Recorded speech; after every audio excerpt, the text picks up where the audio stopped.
जब भारत की सरकार किसानों के खिलाफ 3 काला कानून लेकर आई थी और उस समय हमने रोका था मान्यवर, निवेदन किया था, विनती की थी, हाथ जोड़ा था कि किसानों के साथ विश्वासघात मत कीजिए, लेकिन सरकार ने नहीं सुनी। सर, हमने विरोध किया, हम बेल में आए, सरकार को चिताया, हमें सस्पेंड करके बाहर कर दिया गया। सर, 7 दिन तक इसी संसद के परिसर में हम लोग निलंबित करके रखे गए।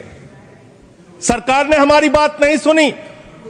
1.5 साल तक किसानों ने सड़क पे धरना दिया और 750 किसानों ने अपनी शहादत दी। संजय जी, उसके बाद बिल पर बोलिए। वो उसी पे बोल रहे हैं सर, इसी पे बोल रहे हैं, इसी पे बोल रहे हैं।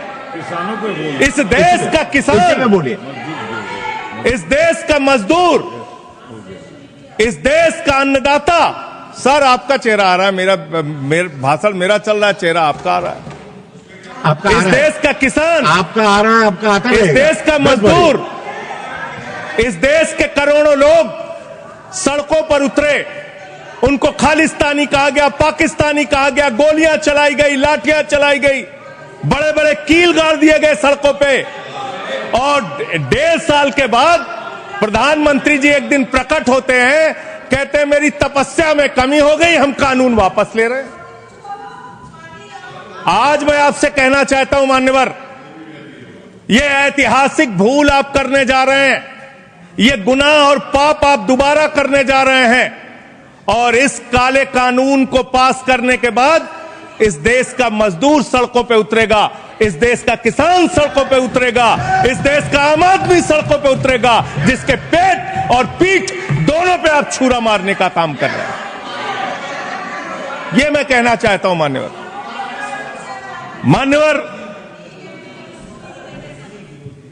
मान्यवर,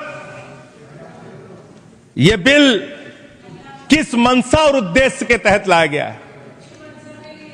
इस बिल को आपने कह दिया जी राम जी बिल है, जी राम जी बिल है। भगवान श्री राम का नाम लेके कितना गुनाह आप अपना छिपाना चाहते हैं, कितना गुनाह छिपाना चाहते हैं? राष्ट्रपिता महात्मा गांधी से आपको क्या समस्या है मान्यवर?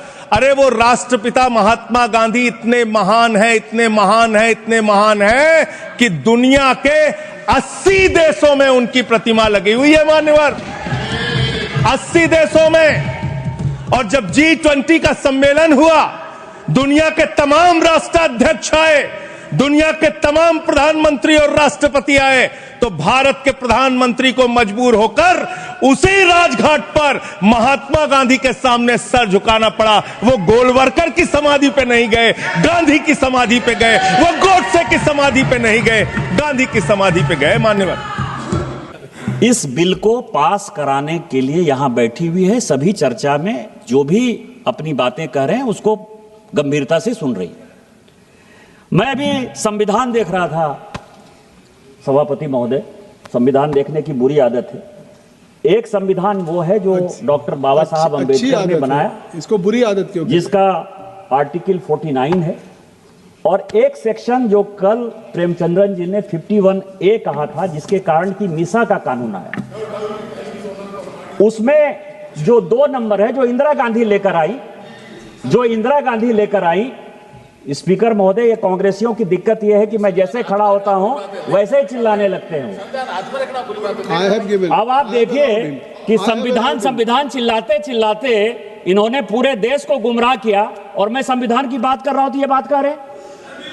संविधान में क्या लिखा हुआ है? 51A, जो इमरजेंसी लगाकर मीसा का कानून इंदिरा जी लेकर आए, उन्होंने ये लिखा, बी नंबर बहुत महत्वपूर्ण है sir, to cherish and follow the noble ideas which inspired our national struggle for freedom।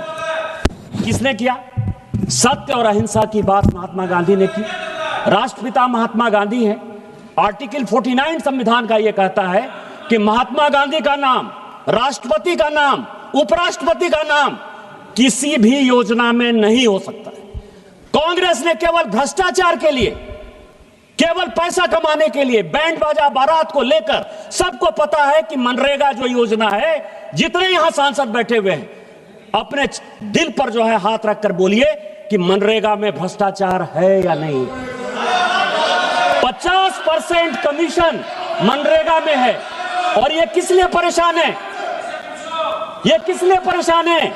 क्योंकि हम जो बिल लेकर आए हैं, सभापति महोदय, हम माननीय मंत्री जी को धन्यवाद देना चाहेंगे। इसका शेड्यूल इन्होंने नहीं पढ़ा। पहला शेड्यूल यह है कि लोकपाल प्रत्येक जिले में बनाया जाएगा। लोकपाल जब बनेगा तो ये कांग्रेसी जो इतना मोटे हो गए खा के 14 साल से, वो सब पूरा खत्म हो जाएगा। दूसरा उन्होंने कहा है, दूसरा जो सबसे बड़ा सवाल है, सब मिट्टी का काम होता है मनरेगा में, और मिट्टी की मापी 2 महीने बाद, 3 महीने बाद, बारिश के बाद, जब बारिश का पूरा पानी खत्म हो जाता है तब मिट्टी की मापी होती है। सबसे बड़ा भ्रष्टाचार मनरेगा का ये है। इस कानून में मंत्री जी लेकर आए हैं कि 3 दिन के अंदर मापी होगी, यदि 3 दिन के अंदर मापी नहीं होगी तो उसका पैसा पेमेंट नहीं होगा। किस तरह की बात कर रहे हो? गांधी को मारने की बात कर रहे हो? गांधी को आपने कितनी बार मारा, कभी अंदाजा है आपको? भारत और पाकिस्तान का बंटवारा हो गया, क्या गांधी उस दिन नहीं मरे? तिब्बत आपने जो है चीन को दे दिया, क्या आपने उस दिन गांधी को नहीं मारा? क्या आपने कश्मीर का 2 टुकड़ा कर दिया, क्या उस दिन आपने गांधी को नहीं मारा? हिंदू मैरिज एक्ट बना दिया, क्या उस दिन आपने गांधी को नहीं मारा? गरीबी हटाओ का नारा बना के गरीबों को जो है और गरीब बना दिया, क्या उस दिन गांधी को नहीं मारा? साहबानों के केस में आप मुस्लिम महिलाओं के हक को खत्म कर दिए, क्या उस दिन आपने गांधी को नहीं मारा? क्या गौ हत्या के कारण आपने साधुओं पर यहां गोली चला दी, क्या उस दिन आपने गांधी को नहीं मारा? रोज गांधी को मारते हो। और आज जो है, आज यदि हम भ्रष्टाचार खत्म करने की बात कर रहे हैं तो एक कहावत है सर, मैं 2 मिनट में केवल खत्म करूंगा। 2 कहावत है हमारे यहां, चोर चोरी से जाए, तुम्बा फेरी से नहीं जाए, और उल्टा चोर कोतवाल को डांटे। ये भ्रष्टाचार करने वाली कांग्रेस यदि भारतीय जनता पार्टी में मोदी जी के नेतृत्व में यदि शिवराज सिंह चौहान जी ये बिल लेकर आए हैं तो ये भ्रष्टाचार को बढ़ावा देने के लिए कर रहे हैं। संस्कृत का एक श्लोक है, केवल वो कह के मैं खत्म करूंगा। आपदा पतंती नाम हितो अप्यायाति हेतुताम मातृजंगा ही वत्स्य अस्तंभवती बंधने। मोदी जी इस देश को न खाएंगे न खाने दे के रास्ते पर ले जा रहे हैं। आपदा है, आप चोरी कर रहे हैं, चोरी की ये योजना है और इस चोरी को हम खत्म करेंगे और इस देश को बचाएंगे, विकास का काम करेंगे। इस योजना के लिए हम धन्यवाद देते हैं, इस बिल का हम समर्थन करते हैं। जय हिंद, जय भारत।